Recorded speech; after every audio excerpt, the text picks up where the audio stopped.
नमस्कार विद्यार्थी मित्रांनो, मी स्वप्नील कोथलकर आपल्या या चॅनलमध्ये तुमचं सर्वांचं स्वागत करतो. आज आपण शिकणार आहोत मॅथमॅटिकल लॉजिक. बघा, मॅथमॅटिकल लॉजिक हे तुमचं 12th मॅथमॅटिक्स 1चं पहिलं चॅप्टर आहे. ओके, तर मॅथमॅटिकल लॉजिक ह्या चॅप्टरचा उपयोग तुम्हाला कुठे होतो, त्याचे ऍप्लिकेशन सुद्धा तुम्हाला चॅप्टर शिकल्यानंतर शेवटच्या याच्यामध्ये शेवटच्या एक्सरसाइज मध्ये वगैरे तुम्हाला आहे. तर जिथे आपण सर्किट डायग्राम जे असतात तुमच्या इलेक्ट्रॉनिक सर्किट असतात त्या सर्किट डिझायनिंगसाठी मॅथमॅटिकल लॉजिक चॅप्टर्स तुम्हाला उपयोग होतो. तुम्ही जर ANTC किंवा इलेक्ट्रिकल इंजिनिअरिंगला ऍडमिशन घेतलं तर ह्या चॅप्टरचा खूप मोठा तिथे तुम्हाला उपयोग होणार आहे.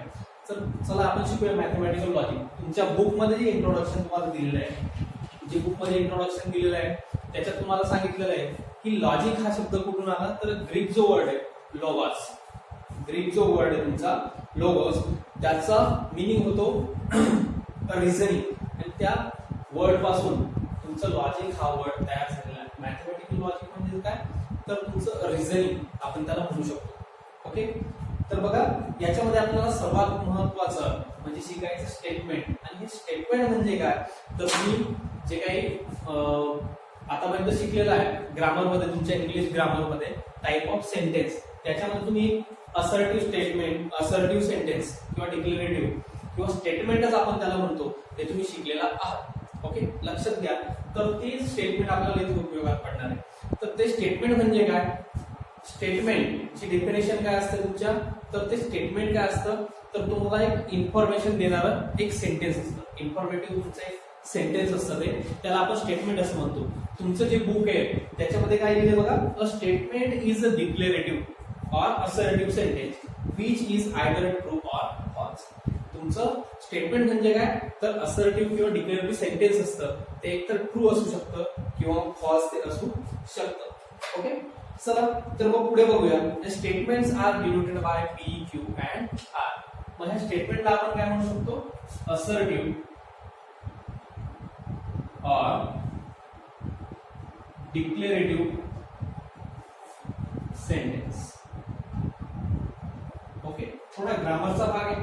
ओके, लक्षात घ्या, असर्टिव्ह और डिक्लेरेटिव्ह सेंटेन्स असतं, त्याला आपण काय म्हणतो, स्टेटमेंट म्हणतो. आणि ते काय असू शकतं, ट्रू और फॉल्स, नॉट बोथ सायमल्टेनियस. ते ट्रू किंवा फॉल्स असू शकतं, आणि एकाच वेळेस ते ट्रू किंवा फॉल्स असं येऊ शकणार नाही. काहीतरी एकतर ट्रू असेल किंवा मग फॉल्स असेल, असं ते असतं. तुमचा पॉइंट आहे ट्रूथ व्हॅल्यू. तर ट्रूथ व्हॅल्यू काय असते, तर जे काही तुमचं स्टेटमेंट आहे त्याची ट्रूथ व्हॅल्यू ते ट्रू आहे की फॉल्स आहे. ट्रू जर असेल, ट्रूथ व्हॅल्यू म्हणजे काय, ट्रू जर असेल तर T आणि फॉल्स असेल तर Y. ही झाली तुमच्या सेंटेन्सची ट्रूथ व्हॅल्यू. दुसरं काही याच्यात अवघड नाही. लक्षात घ्या, सॉरी स्टेटमेंटची लक्षात घ्या. स्टेटमेंट म्हणजे काय, असर्टिव्ह किंवा डिक्लेरेटिव्ह सेंटेन्स जे असेल त्याला आपण स्टेटमेंट म्हणायचं.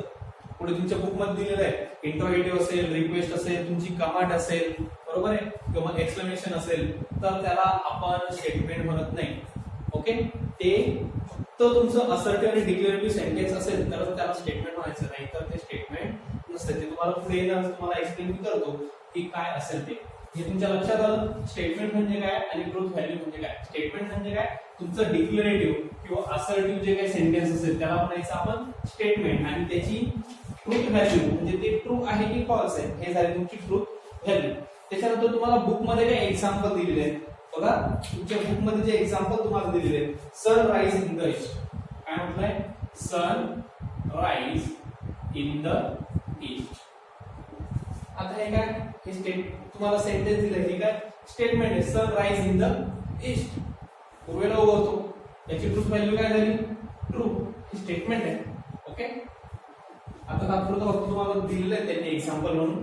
पुढच्या याच्यामध्ये इलिस्ट्रेशन मध्ये तुम्हाला दिलेलं आहे की जे सेंटेन्स दिलेले आहे ते तुमचे स्टेटमेंट आहे की नाही ते ओळखायचे आहे. त्याच्यानंतर त्याची ट्रूथ व्हॅल्यू मांडायची. त्याच्यानंतर 5 into 2 is equals to 11, हे पण एक स्टेटमेंट आहे. ते ट्रू आहे फॉल्स आहे तो नंतरचा विषय. ठीक, त्याच्यानंतर एव्हरी ट्रायंगल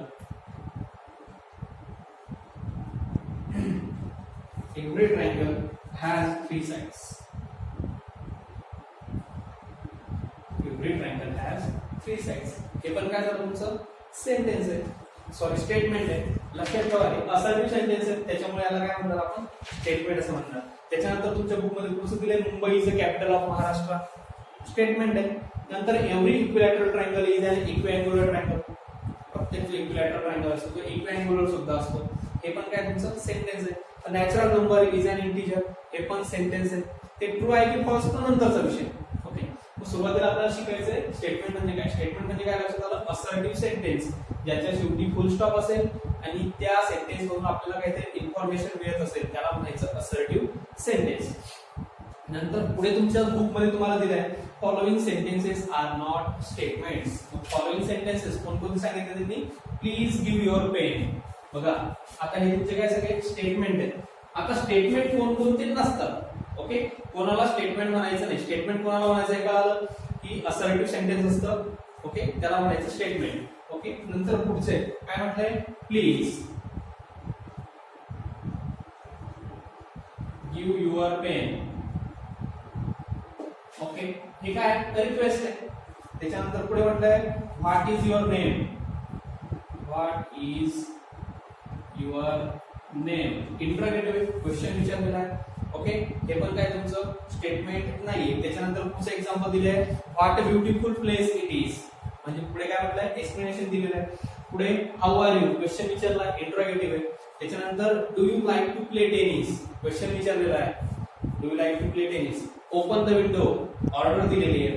नंतर let us go for a tea request आहे किंवा ऍडवाइस आहे, सजेशन आहे. त्याच्यानंतर सिट डाऊन काय म्हटलंय, सिट डाऊन, ते पण काय तुम्हाला कमांड तिथे दिलेली आहे. त्याच्यामुळे हे सगळे आणि तिथे नोट मध्ये खाली काय दिलेलं आहे तुम्हाला, इंट्रोगेटिव्ह,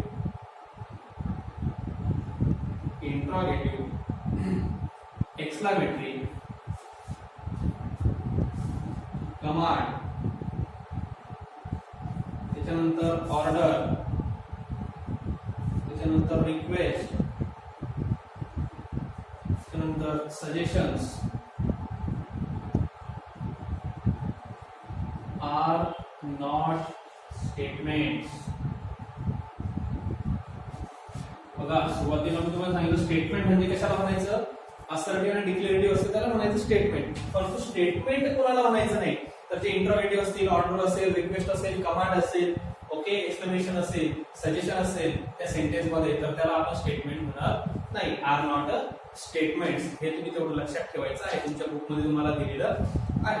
ओके, आता पुढे त्यांनी काही एक्झाम्पल दिलेले आहेत. ओके, आता हे झालं तुमचं स्टेटमेंट आपण शिकलो आणि कोणते स्टेटमेंट नसतात हे पण आपण शिकलो.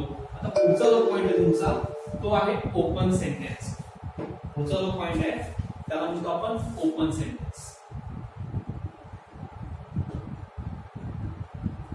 मग ओपन सेंटेन्स कोणाला म्हणायचं, तर सिंपल पर्सन टू पर्सन ज्याची ट्रूथ व्हॅल्यू चेंज होत जाईल त्याला म्हणायचं ओपन सेंटेन्स.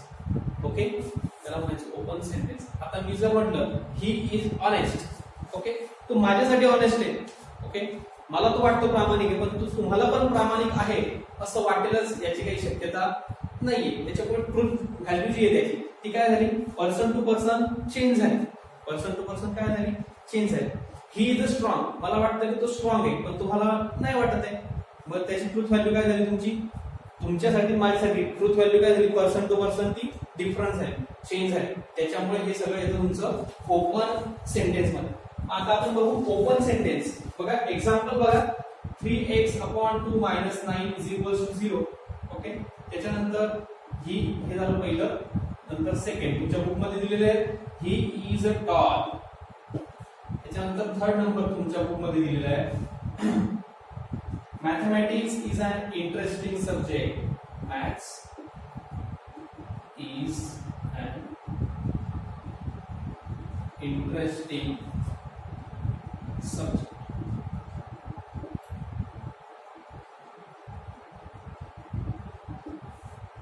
त्याच्यानंतर फोर्थ नंबर दिलाय it is black in colour. It is black in colour. हे पण तुम्हाला आता हे 4 सेंटेन्स तुम्हाला दिलेले आहेत, बरोबर आहे. आता पहिल्या सेंटेन्सचा जर विचार आपण केला, हा एक्स काय येते व्हेरिएबल आहे.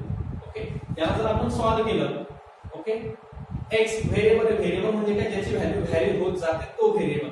ओके, व्हॅल्यू काय होत जाते, व्हॅरी होत जाते तो व्हेरिएबल. म्हणजे एक्स ची व्हॅल्यू काय असणार आहे, व्हॅरी होत जाणार आहे, वेगवेगळी की नाही. ओके, म्हणजेच काय, जर ह्या एक्स ला आपण जर सॉल्व्ह केलं, ह्या इक्वेशनला जर आपण सॉल्व्ह केलं तर काय येतो 3x/2 हा -9 तिकडे जाताना +9 झालं. ओके, त्या 3 ने डिवाइड होतो या. ओके, म्हणजे x 3 × 2 म्हणजे 6 आला. हा 2 इथे डिवाइड इकडे जाताना मल्टिप्लाय. काय आला, x ची व्हॅल्यू जर 6 असेल, काय x ची व्हॅल्यू काय असेल 6 जर असेल तर हे स्टेटमेंट ट्रू येईल. ओके, पण x ची व्हॅल्यू जर 6 नसेल तर ते स्टेटमेंट तुमचं ट्रू येणार आहे का, नाही, हे स्टेटमेंट तुमचं ट्रू येणार नाही. नंतर ही इज अ टॉल. कोण टॉल आहे, काही समजणार आहे का आपल्याला, नेमकं कोणाविषयी सांगितलंय, ही इज अ टॉल म्हटलंय, पण नेमका कोण त्याच्याविषयी आपल्याला काही इन्फॉर्मेशन दिलेली नाही. त्याच्यानंतर थर्ड नंबर तुम्हाला दिलाय, maths is an interesting subject.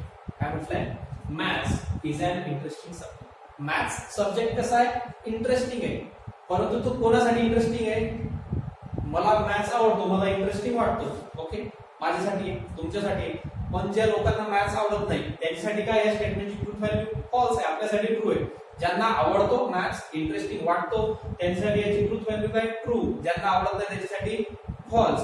म्हणून पर्सन टू पर्सन याची व्हॅल्यू काय होते, ट्रूथ व्हॅल्यू चेंज होते. म्हणून एक कशात येणार तुमचं ओपन सेंटेन्स मध्ये, it is black in colour. काय म्हटलंय, जी वस्तू आहे ती कशी आहे, ब्लॅक इन कलर. ओके, एखादा कलर नाही असला मग, बरोबर आहे, मग त्याच्यामुळे ही पण काय पर्सन टू पर्सन काय होणार आहे, चेंज होणारी गोष्ट आहे. त्याच्यामुळे लक्षात ठेवायचं, ओपन सेंटेन्स कशाला म्हणायचं, तर ज्याची ट्रूथ व्हॅल्यू ही पर्सन टू पर्सन व्हॅरी होत जाते, चेंज होत जाते, डिफरंट असते, त्याला आपण ओपन सेंटेन्स असं म्हणतो. लक्षात आलं, तुमच्या बुक मध्ये डेफिनेशन दिलेली आहे, तिथे तुम्हाला थिअरॉटिकल लिहून दिलेलं आहे. Open sentence, the truth values varies from person to person. In all the above sentence, the truth value depends upon the situation. कशावरती डिपेंड होती, सिच्युएशन वरती डिपेंड होते. Such sentences are called as open sentences. आणि मग अशाच प्रकारचे सेंटेन्सला आपण काय म्हणतो, ओपन सेंटेन्स असं म्हणतो. कोणत्या तरी सिच्युएशन वरती त्याची व्हॅल्यू डिपेंड आहे किंवा पर्सन टू पर्सन ती चेंज होत जाते ट्रूथ व्हॅल्यू. ओके, त्याला आपण काय म्हणणार आहे, मग काय म्हणणार आहे, ओपन सेंटेन्स असं आपण त्याला म्हणणार आहे. आणि open sentence is not a statement. काय म्हटलंय, open sentence is not a statement. ज्या प्रकारे आपण पाहिलं की एक्सक्लेमेटरी असेल, इंट्रोगेटिव्ह असेल, ऑर्डर असेल, रिक्वेस्ट असेल, या प्रकारचे सेंटेन्स स्टेटमेंट नसतात, त्याच प्रकारे open sentence is not a statement. हे सुद्धा स्टेटमेंट आपण त्यांना ग्राह्य धरत नाही. मग तुमच्या पेज नंबर 2 वरती तुम्हाला काय एक्झाम्पल त्यांनी दिलेले आहे बघा, इथपर्यंत लक्षात आलं. बघा पेज नंबर 2 वरती अतिशय सोपं आहे, जास्त काही घाबरण्यासारखं नाही, सोपं आहे, खूप खूप सोपा हा टॉपिक आहे. चला पुढे काय म्हटलंय, सॉल्व एक्झाम्पल तुम्हाला पेज नंबर 2 वरती दिलेले आहे. Which of the following sentence are statement in logic. Okay, खाली काही तुम्हाला सेंटेन्स दिलेले आहेत. ओके, तुमच्या बुक मध्ये तुम्ही बघू शकता. मी थोडेफार लिहिणार आहे, पूर्ण लिहायला मग व्हिडिओ आपला फास्ट होतो, त्याच्यामध्ये जमणार नाही. थोडेफार मी लिहिणार आहे, थोडेफार तुम्ही तुमच्या बुक मध्ये बघा.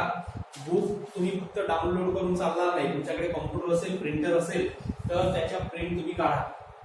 ओके, प्रिंट काढायला जमत असेल तर दुसऱ्या मोबाईल मध्ये बघा, ते पण जमत नसेल तर राईट डाऊन करा, काही फरक नाही पडत. राईट डाऊन करा, तेवढंच तुमचा थोडासा थेरॉटिकल पार्ट आहे मॅथमॅटिक्सचा, मॅथमॅटिकल लॉजिकल थोडासा तो तुमचा क्लिअर होईल.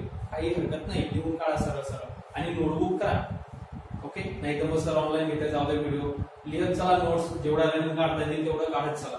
चला काय म्हटलं, पेज नंबर 2 वर जर तुम्ही बघत असाल तर which of the following sentences are statement in logic, write down the truth values of the statement. काही तुम्हाला सेंटेन्स दिले आहेत, ते लॉजिक मध्ये स्टेटमेंट आहेत की नाही हे तुम्हाला ओळखायचं आहे. आणि स्टेटमेंट जर असतील तर त्याची ट्रूथ व्हॅल्यू तुम्हाला सांगायची आहे. मग पहिलं एक्झाम्पल त्यांनी दिलंय, 6 × 4 = 25. काय म्हटलं पहिलं एक्झाम्पल, 6 × 4 = 25. स्टेटमेंट आहे, yes it is statement. Statement आहे, पण कसं आहे, 6 × 4 किती झालं, 24. इथे काय लिहिलंय 25. म्हणून काय म्हणणार, yes it is a statement which has, काय म्हणणार आपण त्याला, त्याची ट्रूथ व्हॅल्यू काय, फॉल्स. काय त्याची ट्रूथ व्हॅल्यू, फॉल्स. पुढे बघा त्यांनी सॉल्व्ह करून दिले तुम्हाला ते एक्झाम्पल. काय म्हणताय लिहिताना कसं लिहिणार दादा? आता याचा आन्सर जर लिहायचं तुम्हाला पहिलं आहे याचा आन्सर लिहिणार. It is a statement, it is a statement which is false, which is false, hence its truth value, hence its truth value is f. लक्षात आलं? काय एक्झाम्पल होतं 6 into 4 equals 25. जर 24 दिलं असतं तर काय म्हटलं असतं? It is a statement which is true, hence its truth value is t. लक्षात आलं? खूप सोपं आहे. त्याच्यानंतर दुसरा एक्झाम्पल दिले तुम्हाला. काय म्हटलंय? x plus 9 is equals to x plus 6 is equals to 9 म्हटलंय. काय म्हटलंय? आता हा x आहे, व्हेरिएबल आहे, व्हॅल्यू होत जाते. पर्सन टू पर्सन याची व्हॅल्यू काय होणार आहे? डिफरंट होत जाणार आहे. म्हणून हे काय झालं? ओपन स्टेटमेंट, ओपन सेंटेन्स झालं. काय झालं? Open sentence. ओके, तुम्हाला इलस्ट्रेटिव्ह मध्ये दिलेलं आहे. नंतर तुम्हाला म्हटलंय व्हॉट आर यू डुईंग. तिसरा प्रश्न त्यांनी दिलेला आहे what are you doing. Question विचारलेला आहे, मग ते स्टेटमेंट झालं का? नाही. पुढे प्लीज सिट डाऊन, काय रिक्वेस्ट आहे. तुमचं स्टेटमेंट झालं का? ते पण तुमचं स्टेटमेंट नाही. नंतर the moon revolves around the earth. काय सांगितलंय? The moon revolves around the earth. Statement आहे, काहीतरी इन्फॉर्मेशन तुम्हाला मिळते, बरोबर आहे. आणि moons revolve around the earth true पण आहे, बरोबर आहे. मग काय म्हणणार? It is a statement which is true, hence its truth value is T. लक्षात आलं? पुढे every real number is a complex number. हे पण एक स्टेटमेंट आहे. Every real number is a complex number. काहीतरी इन्फॉर्मेशन मिळते, मग ते ट्रू आहे की फॉल्स आहे? Complex number. प्रत्येक काय सांगितलंय? Every real number is a complex number. Yes, every real number is complex number. त्याच्यानंतर पुढचं हा कॉम्प्लेक्स माहिती ना, बेसिक. चला पुढे ही इज हॉनेस्ट. पुढचं स्टेटमेंट काय दिलंय? सेंटेन्स काय दिलंय? He is honest. मग कोण हॉनेस्ट आहे काय माहिती का आपल्याला? नाही. त्याच्यामुळे ते कुठे आलं? तुमचं ओपन मध्ये आलं. ओके, त्याच्यानंतर the square of a prime number is a prime number. काय म्हटलंय? Square of a prime number is a prime number. Sentence कसं आहे? तुमचं स्टेटमेंट आहे, काहीतरी इन्फॉर्मेशन दिलंय की square of a prime number is a prime number. Information दिली आहे म्हणून ते स्टेटमेंट आहे. परंतु ते ट्रू आहे की फॉल्स आहे? बघा, 3 चा स्क्वेअर 9. 3 काय प्राइम, पण 9 प्राइम आहे का? नाही. ओके, मग लक्षात घ्या, ते जे तुम्हाला सेंटेन्स दिलंय the square of a prime number is a prime number, हे स्टेटमेंट आहे तुमचं, परंतु त्याची ट्रूथ व्हॅल्यू काय? फॉल्स येईल, कारण ते कसे स्टेटमेंट फॉल्स आहे.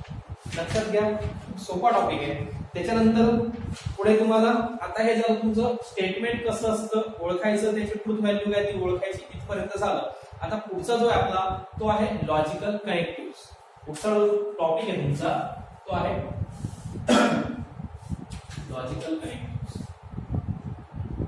बघा, logical connectives simple and compound statement. त्यातलं मी पहिले घेतो simple and compound statements. Simple and compound statement काढल्यानंतर मग मी तुमचं लॉजिकल कनेक्टिव्ह घेतो, ते पण खूप सोपं आहे.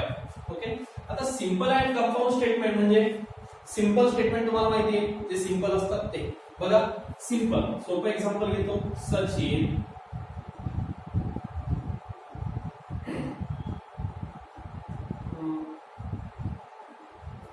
आपण म्हणू Sachin is playing cricket. Okay, काय म्हटलं? Sachin is playing cricket. Simple sentence आहे. त्याच्यानंतर आपण पुढचं एक्झाम्पल घेऊ, विराट इज प्लेइंग क्रिकेट. हे पण काय तुमचं सिंपल एक्झाम्पल आहे, सिंपल स्टेटमेंट आहे. ओके, सचिन काय करतोय? क्रिकेट खेळतोय, आणि विराट पण काय करतोय? क्रिकेट खेळतोय. सिंपल सिंपल आहे. आता कंपाऊंड स्टेटमेंट काय असतं? आता हे झालं तुमचं, हे झाले सिंपल. ओके, आता आपण बघणार आहे कंपाऊंड कसं तयार होईल या दोघांचं. Sachin and Virat is sorry आता दोघं आले ना मग आर प्लेइंग क्रिकेट. इथे काय टाकलं आपण एक कंजंक्शन टाकलं एक लॉजिकल कनेक्टिव्ह टाकला. हे काय झालं तुमचं कंपाऊंड सेंटेन्स तयार कंपाऊंड स्टेटमेंट तुमचं तयार झालं. काय अवघड आहे का बघा. सिंपल स्टेटमेंट तुम्हाला ओळखतं सिंपल सेंटेन्स आणि कंपाऊंड सेंटेन्स तुम्ही शिकलेला आहात. ओके कंपाऊंड सेंटेन्स म्हणजे काय एकापेक्षा जास्त सेंटेन्स त्याच्यात आपण कंजंक्शन वगैरे ओके कंजंक्शन यूज करून आपण त्यांना एकत्र केलेलं असतात त्यांना मग काय म्हणतो आपण कंपाऊंड सेंटेन्स असं म्हणतो. बरोबर ग्रामर मध्ये शिकला म्हणजे सिंपल झालं. त्याच्यामध्ये मी काय केलं कंजंक्शन ऍड केलं आणि हे काय झालं तुमचं कंपाऊंड स्टेटमेंट तयार झालं. सिंपल. मग अशाच प्रकारचे कंजंक्शन यूज केलेले असतील. ऍड असेल बघा मग आता तुम्हाला ते शिकायचं आहे. मग आता इथे जर ऍड असेल तर कोणतं लॉजिकल कनेक्टिव्ह म्हणायचं. ऍड जर असेल तर ते कंजंक्शन. ऍड जर असेल तर कंजंक्शन. ऑर असेल तर डिस्जंक्शन. ओके त्याच्यानंतर इफ आणि देन जर असेल इफ देन जर असेल तर त्याला म्हणायचं कंडिशनल. त्याला म्हणायचं कंडिशनल.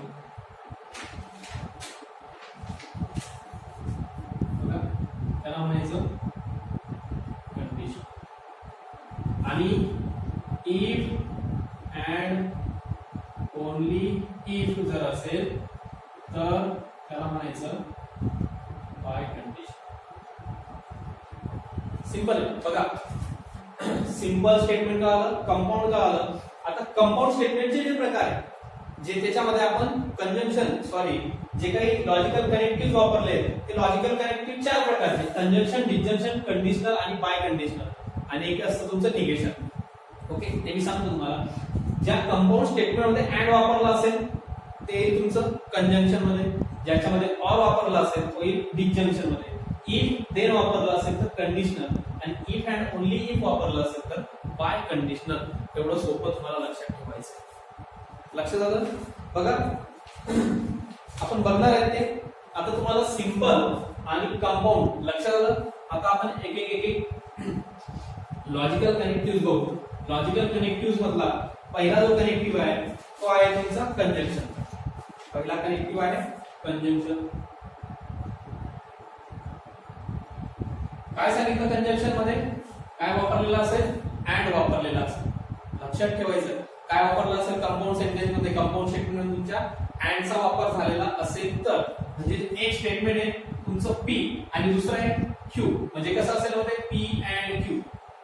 कसं असेल पी अँड क्यू. त्याला रीड पण काय करणार पी अँड क्यू करणार. त्याला डिनोट करणार पी अँड क्यू. साइन काय तुमचा सिंपल ए काढलेला आहे त्याची मधली रेष आपण दिलेली नाही. पी अँड क्यू असं आपण त्याला डिनोट करू. ओके मग हे जे तुमचे कनेक्टिव्ह असतात लॉजिकल कनेक्टिव्ह यांचे ट्रूथ टेबल असतात. बघा सिंपल आहे काही अडचण नाहीये खूप सोपं आहे. खूप सोपा टॉपिक आहे तुमचा हा. P Q P and Q. बघा तुम्हाला कंजंक्शन मध्ये सांगताना त्यांनी सांगितलंय एक जरी व्हॅल्यू ट्रू असेल तुमची काय म्हटलंय एक जरी स्टेटमेंटची ट्रूथ व्हॅल्यू काय असेल तुमची ट्रू असेल चालेल का.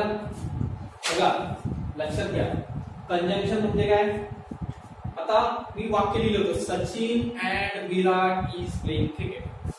काय करतात दोघं क्रिकेट खेळताय. हे कंपाऊंड स्टेटमेंट आहे. ओके हे काय कंपाऊंड स्टेटमेंट आहे. परंतु एक जर असेल सचिन इज प्लेइंग क्रिकेट आणि दुसरं असेल विराट इज नॉट प्लेइंग क्रिकेट तर ते कंपाऊंड स्टेटमेंटची ट्रूथ व्हॅल्यू ट्रू राहील का नाही. कारण काय पाहिजे दोघं व्हॅल्यू काय पाहिजे ट्रू. त्याच प्रकारे लक्षात ठेवायचं ह्या कंजंक्शनचा जो ट्रूथ टेबल असतो जर दोघं व्हॅल्यू तुमच्या काय असतील ट्रू असतील. दोघं व्हॅल्यू काय असतील तुमच्या ट्रू असतील. अजून पुढे बघा हा true true false false. Statement B okay statement Q true false true false.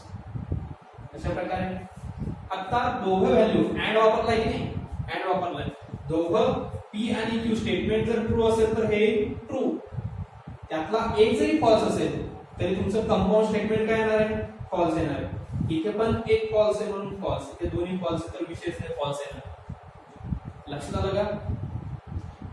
Example लक्षात घ्या, आपला सचिन आणि विराटच्या, सचिन इज प्लेइंग क्रिकेट आणि विराट इज प्लेइंग क्रिकेट, दोघं याच्यात दोघं व्हॅल्यू ट्रूथ आहेत, दोघं पण क्रिकेट खेळताय म्हणून कंपाऊंड जे त्यांचं स्टेटमेंट तयार होणार आहे ते काय तयार होणार आहे, Sachin and Virat is playing cricket. Okay, बरोबर आहे की नाही? जर सचिन आणि विराट दोघांपैकी एक जरी कोणी खेळत नसला तर ते कंपाऊंड स्टेटमेंटची ट्रूथ व्हॅल्यू काय येईल, तुमची फॉल्स येईल. म्हणून काय लक्षात ठेवायचं, सिंपल कंजंक्शन असे ऍड जर वापरलेला असेल तर जो काही ट्रूथ टेबल तुमचा येतो, दोघं व्हॅल्यू लक्षात ठेवा, काय सांगतोय मी,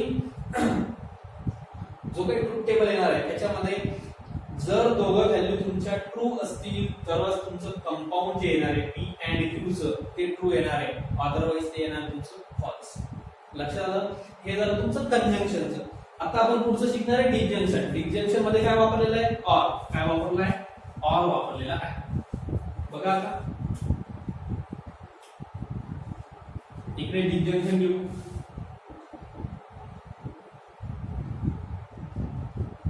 डिसजंक्शन मध्ये काय वापरलेला असतो, ऑर असतो. ओके, त्याला आपण लिहू शकतो पी ऑर क्यू, त्याला डिनोट आपण करतो, त्याला डिनोट करताना करतो पी ऑर क्यू. इकडे काय लिहिलंय, ए लिहिलाय उलटा, इकडे बी लिहिलाय, पी ऑर क्यू ने आपण त्याला डिनोट करत असतो. लक्षात घ्या, सचिन और विराट इज प्लेइंग क्रिकेट, सचिन किंवा विराट दोघांपैकी एक कोणतरी खेळत असेल, पण ट्रूथ टेबल काय, लॉजिक लावा, लॉजिक शिकतोय थोडंफार लॉजिक लावलं पाहिजे. पण ट्रूथ टेबल काय,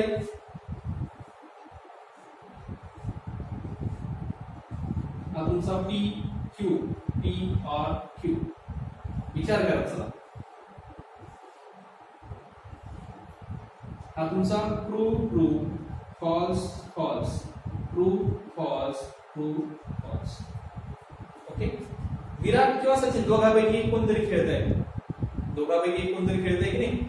बघा, एक कोणी जरी खेळत असला तरी पण काय होणार आहे, ट्रू होणार. एक कोणी जरी खेळत असला तर ट्रू, दोघं जर खेळत नसले तर फॉल्स. म्हणजेच काय, सिंपल. आता ते आपण एक्झाम्पल बघितलं. आता जर म्हटलं दोघं व्हॅल्यू ऑर म्हटलंय ना, ऑर एक किंवा हा किंवा हा, हा किंवा हा, मग दोघांपैकी एक कोणता जरी ट्रू असेल तरी तुमची व्हॅल्यू काय येणार, ट्रूथ व्हॅल्यू ट्रू येणार आहे, अदरवाइज काय येणार, फॉल्स. म्हणजे दोघांपैकी एक काय, दोन्ही ट्रू आहे म्हणून ट्रू आला, दोघांपैकी एक ट्रू आहे, ट्रू आला, दोघांपैकी एक ट्रू आहे म्हणून ट्रू आला, दोघांचे दोघं काय, फॉल्स म्हणून काय, फॉल्स. कंपॅरिझन लक्षात घ्या, इथे काय, दोघं ट्रू असेल तरच कंजंक्शन मध्ये, दोघं ट्रू असेल तरच ट्रू. डिसजंक्शन मध्ये एक जरी ट्रू असेल तरी सुद्धा ट्रू. लक्षात आलं? तुम्हाला लिहायचं असेल तर तुम्ही, सिंपल आहे, लिहायचं असेल तर तुम्ही याचा स्क्रीनशॉट घेऊ शकता. ओके, चालेल. आता हे झालं तुमचं कंजंक्शन आणि डिसजंक्शन. कंजंक्शन ट्रू केव्हा असेल, लक्षात आलं तुमच्या, दोघं व्हॅल्यू ट्रू असतील तरच. ओके, दोघं व्हॅल्यू काय असतील तुमच्या, ट्रू असतील तरच. ओके, त्याच्यानंतर डिसजंक्शन केव्हा ट्रू असेल, जेव्हा दोघांपैकी एक कोणती तरी एकच व्हॅल्यू काय असेल, ट्रू असेल, तर तुमचं डिसजंक्शन काय असेल, ट्रू असेल. आता पुढचं बघायचं आपला कंडिशनल, किंवा त्याला म्हणतो आपण इम्प्लिकेशन. पुढचं इकडे कंडिशनल किंवा त्याला आपण म्हणतो इम्प्लिकेशन.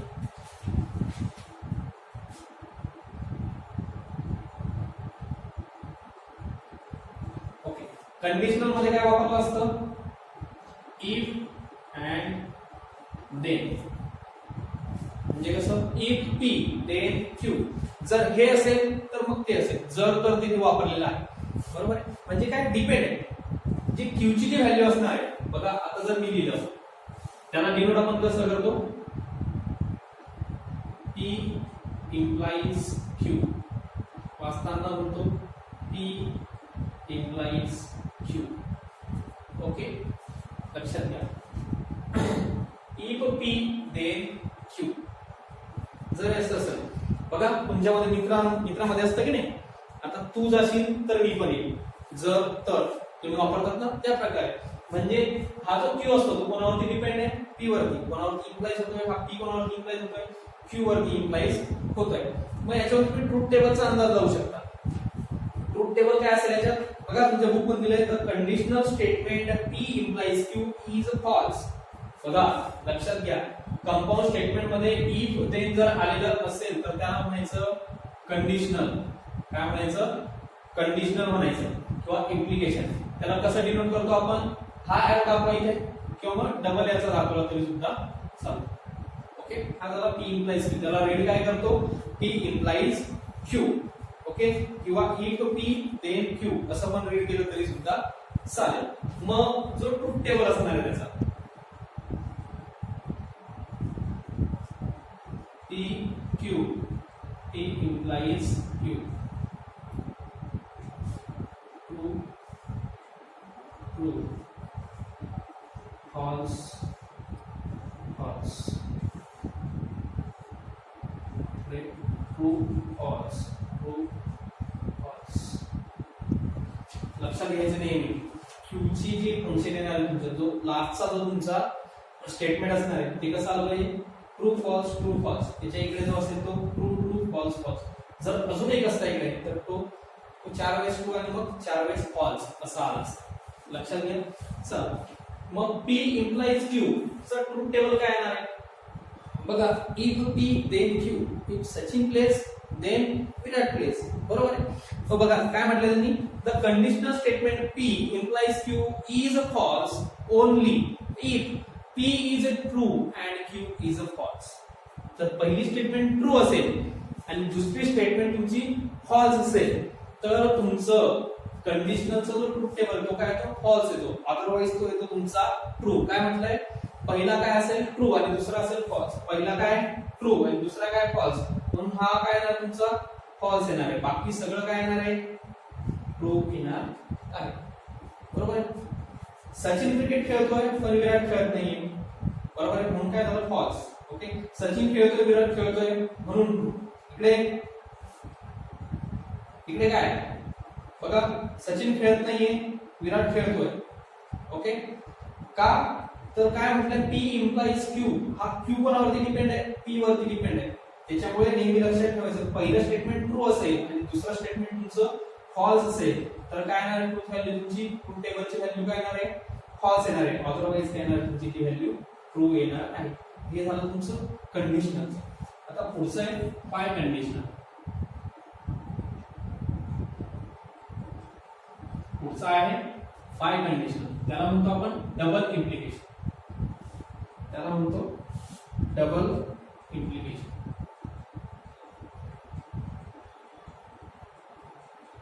याला कसं ओळखायचं?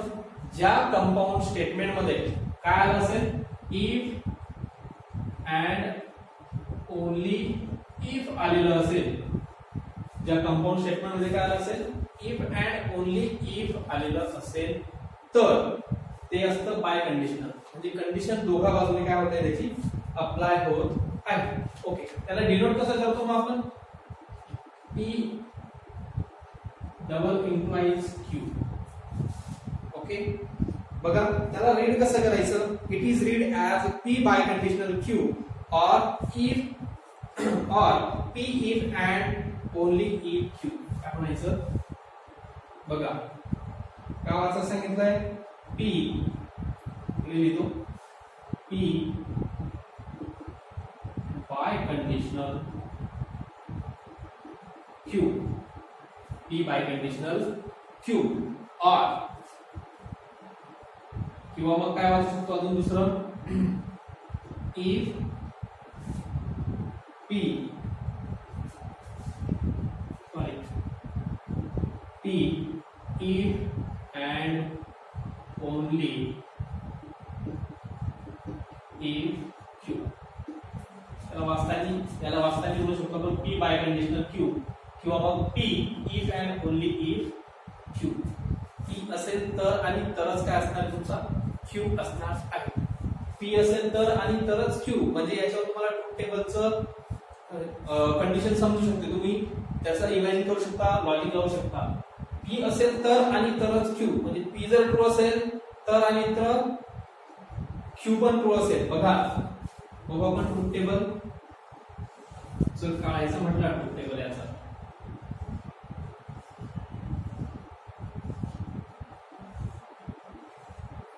P Q P double implies true true false false true false true false. बघा तुमच्या बुक मध्ये कंडिशन दिली आहे. अशा प्रकारे जर बाय कंडिशनल जर तुम्हाला दिलेला असेल तर काय करायचं, biconditional statement P by conditional Q is true if P and Q have same truth values. जे दोघं तुमचे स्टेटमेंट आहे P आणि Q चे दोघांच्या ट्रूथ व्हॅल्यू जर सेम असतील, ओके सेम असतील इथे आणि इथे, तर काय असेल ते स्टेटमेंट ट्रू असेल. अदरवाइज काय असणार आहे, फॉल्स. म्हणजे इथे येणार तुमचं ट्रू, इथे येणार आहे फॉल्स, इथे येणार आहे फॉल्स, इथे येणार आहे ट्रू. लक्षात आलं? हे झालं तुमचं कंजंक्शन डिस्जंक्शन झालं. नंतर कंडिशनल आणि आता बाय कंडिशनल. तुम्हाला लिहायचं असेल तुम्ही स्क्रीनशॉट घेऊ शकता. पुढचा पॉइंट आहे आपला निगेशन. पुढचा पॉइंट आहे निगेशन. हे चार आपले झाले कनेक्टिव्ह. पुढचा पाचवा आहे निगेशन. तो खूप सोपा आहे. निगेशन नावाप्रमाणेच negation of a statement. Negation करायचं त्या स्टेटमेंटचं काय करायचंय, निगेटिव्ह करायचं. Negation of statement.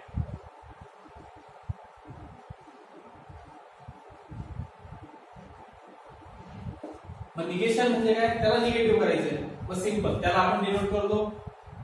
हा जर पी असेल तर त्याचं निगेशन काय असणार आहे, निगेशन ऑफ पी.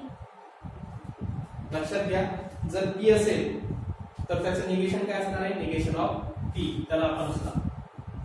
ठीक आहे. त्याच्या ज्या ट्रूथ व्हॅल्यू असतील त्या आपण काय असेल बघा, निगेशन ऑफ स्टेटमेंट म्हटलं करतोय. For any given statement P there is another statement which is defined to be true when p is false and false if p is a true. म्हणजे काय, p जर ट्रू असेल तर negation of p काय असणार आहे, false असणार आहे. आणि p जर फॉल्स असेल तर निगेशन ऑफ p काय असणार आहे, ट्रू असणार आहे. लक्षात ठेवा. and is called the negation of p and it is denoted by negation of p. p जर तुमचं स्टेटमेंट जर त्याचं निगेशन आपण असं दाखवू. ओके, चला पुढे ट्रूथ टेबल. त्याचा ट्रूथ टेबल काय असणार आहे, हा P हा निगेशन P. हा जर ट्रू असेल तर हा फॉल्स असेल आणि हा फॉल्स असेल तर हा ट्रू असेल. ओके, बाकी दुसरं काही त्याच्यामध्ये नाही. ठीक आहे. चला इथपर्यंत तुम्हाला कळलं असेल. मग आज आपण काय काय शिकलो, तर स्टेटमेंट म्हणजे काय, त्याच्यानंतर ट्रूथ व्हॅल्यू काय असते, स्टेटमेंट नेमकं ओळखायचं कसं.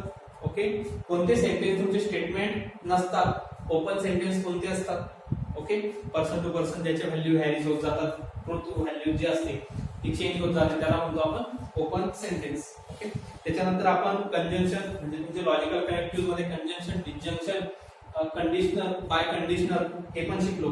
आता त्याच्यानंतर आहे तुम्हाला काही सॉल्व एक्झाम्पल दिलेले आहेत, ते तुम्ही सॉल्व करू शकता. त्याच्यात दिले तुम्हाला express the following compound statement symbolically without examine the truth values. Okay, ते तुम्हाला काही टॉपिक दिलेले आहेत. ओके, आणि त्याच्यानंतर तुमची एक्सरसाइज 1.1 दिलेली आहे. सॉल्व एक्झाम्पल जर तुम्ही चेक केले तर तुम्हाला एक्सरसाइज सॉल्व करता येईल असं मला वाटतं. ठीक आहे. तर आपण जो पुढचा व्हिडिओ असणार आहे तुमचा त्याच्यामध्ये एक्सरसाइज सॉल्व करणार आहे. त्याच्यामुळे आता जे हे काही झालेलं आहे तुमचं याचा तुम्ही अभ्यास करा व्यवस्थित. जो पुढचा व्हिडिओ असणार आहे तो उद्या तुमचा येऊन जाईल. ठीक आहे. त्याच्यानंतर फिजिक्सचा पण जो काही व्हिडिओ आहे तो पण तयार झालेला आहे, तो सुद्धा उद्या तुमचा अपलोड होणार आहे. आणि महत्वाचं म्हणजे अभ्यास करत राहा. ओके, आता अजून लॉकडाऊन किती दिवस चालणार आहे हे सांगता येत नाही. 3 मे जरी त्यांनी दिलेली आहे, परंतु सध्याची परिस्थिती पाहता 3 मे पर्यंत काही आटोक्यात येणार नाही. लॉकडाऊन काही तुमचं संपणार नाही असं तरी वाटतंय सध्याच्या परिस्थितीवरून. आणि तुमचं अजून पुढचं 12वीचं टेन्शन घेऊ नका, जे होईल ते होईल. आपलं पोर्शन आपण सुरू केलेलं आहे. फिजिक्स झालं, त्याच्यानंतर केमिस्ट्रीसाठी पण आपण प्रयत्न करतोय. जो केमिस्ट्रीचा स्टाफ आहे आपला त्यांना ऑनलाईन घेऊन त्यांचा ऑनलाईन व्हिडिओ लेक्चर आपण घेण्याचा प्रयत्न करतोय. ते जर सक्सेस झालं तर तुम्हाला केमिस्ट्रीचं पण घेऊन जाईल. जर बायोलॉजी तुम्हाला गरज वाटत असेल तर मला तसं सांगा, म्हणजे आपण बायोलॉजीची पण व्यवस्था करू. फिजिक्सचं लेक्चर स्वतः मीच घेतोय. ओके. त्याच्यानंतर विषय असा असून की 10वीचे जे विद्यार्थी असतील, तुमचे ओळखीचे मित्रमैत्रिणी, बहीण भाऊ कोणी जरी असेल तर त्यांना सांगा 10वीचे सुद्धा जे व्हिडिओ आहेत ते आपण आजपासून अपलोड केलेले आहेत युट्यूब चॅनलला. आपण गुगल क्लासरूमचा एक ऑप्शन निवडला होता, परंतु बऱ्याचशा विद्यार्थ्यांना त्याच्यात प्रॉब्लेम येतोय आणि खूप अडचण येत आहे. त्याच्यामुळे आपण सरळ जे काय असेल ते युट्यूबवर तुमचे व्हिडिओ अपलोड करणार आहे, म्हणजे जेणेकरून तुमच्या सोबतीचा सर्व मुलांना फायदा झाला पाहिजे असा आपला त्यातून हेतू आहे. तुम्ही बघत असाल, मी तुम्हाला सांगतोय की व्हिडिओ लाईक करा, चॅनल सबस्क्राईब करा, शेअर करा. त्याच्यातून आपल्याला काही पैसे कमवायचे नाही तुमच्या युट्यूबच्या व्हिडिओवरून, बरोबर आहे.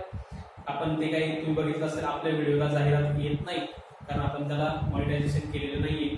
ओके. जाहिरातीसाठी आपल्याला जे पैसे मिळतात आपण ते काही घेत नाही, त्याच्यामुळे जाहिरात येणार नाही आपल्या व्हिडिओला. त्याच्यामुळे तुम्ही जास्तीत जास्त जेवढं शेअर करणार आहे, ओके, जेवढं लाईक करणार आहे तेवढा व्हिडिओ आपला पॉप्युलर होऊन काय होणार आहे, जास्तीत जास्त विद्यार्थ्यांपर्यंत तो पोहोचणार आहे. ओके. तुम्ही बघितलं असेल मराठीमध्ये एक्सप्लेनेशन बऱ्याच म्हणजे जवळपास नाहीच भेटत युट्यूबला. त्याच्यामुळे आपण करतोय, तर जो मी प्रयत्न करतोय त्याला तुमचा सपोर्ट असू द्या. शेअर करा, सबस्क्राईब करा आणि आपल्या प्रत्येक व्हिडिओला लाईक करत चला आणि जास्तीत जास्त विद्यार्थ्यांपर्यंत, पालकांपर्यंत हे व्हिडिओ पोहोचवण्याचा प्रयत्न करा. आणि असं नाही की सर मग आता युट्यूबला घेत आहेत, मग नंतर आम्ही क्लास जॉईन केल्यानंतर मग आमचं काय होणार आहे, सर घेणार आहे की नाही घेणार आहे. पण लक्षात ठेवा, हे जे काही आपण घेतोय हे जर तुम्हाला आत्ता जर कळालं असेल तर मग त्याच्यानंतर पुढे घेण्याची काही गरज नाही. जर तुम्हाला वाटलं की नाही सर तेव्हा आम्हाला कळालं नाही किंवा सुटून गेलं आमच्याकडून, जमलं नाही, तर त्यावेळेस पुन्हा आपण हे परत घेऊ शकतो. त्याच्यामुळे एक काम करा, आतापासून व्यवस्थित अभ्यास करा. जे काही अडचणी असतील तुम्हाला सांगा. ओके. आतापासून त्याचा व्यवस्थित अभ्यास करा, म्हणजे आपल्या नंतरचा वेळ वाचेल, बरोबर आहे. तेवढा जास्तीचा वेळ आपल्याला सरावाला मिळणार आहे. आताच मध्ये आपले 15 दिवस बाहेर गेले टेक्निकल प्रॉब्लेममुळे, मला व्हिडिओ अपलोड करता नाही आले, त्याच्यामुळे थोडी अडचण झाली. काही हरकत नाही. त्याच्यामुळे आता हा व्हिडिओ व्यवस्थित बघा. काही अडचणी असतील, काही सजेशन असतील तर सांगा आणि आपल्या चॅनलला सबस्क्राईब करा. ओके. धन्यवाद.